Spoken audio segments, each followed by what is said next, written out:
আসসালামু আলাইকুম। প্রবাসী এগ্রিকালচার থেকে আমি মোহাম্মদ ইকবাল হোসেন। এইটা হইলে গিয়া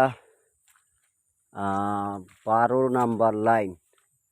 12 নাম্বার লাইনেও এই দিয়ে কিছু ফলন দেখা যাচ্ছে এই মাসে। গত দীর্ঘ 2 মাসে পাইলাম না। এই একটা লাইনে একটু ফলন বেশি দেখা যাইতেছে, আর বাকি সব লাইনে খুব কম দেখা যাইতেছে। এটার মান এটা বুঝতে পারলাম না আমি। এইভাবে যদি মোটামুটি ফলন আসে সব গাছে, তাহলে সে না আগাম যাবে। কিন্তু নতুন গাছে একটা দুইটা করে আসতে আছে।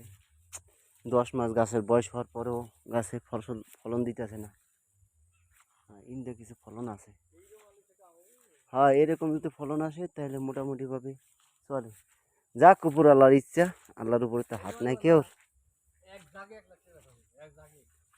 আল্লাহর উপরে হাত নাই কেউর।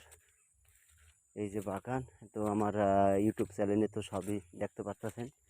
এই যে নতুন কুড়িগুলা, এটা শুধু 3 ভাগের 1 ভাগ জায়গা এদিকে দেখাইছি আমি।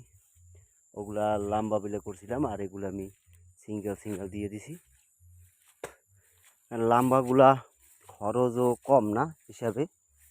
আমি আবার পাইপ দিয়ে দিয়েছিলাম। তো আমি তো অন্য সব মানুষ তার দিয়ে দেয়, আমি তার দিই না, আমি পাইপ দিয়ে দিয়েছিলাম। আর এদিকে হলে গিয়া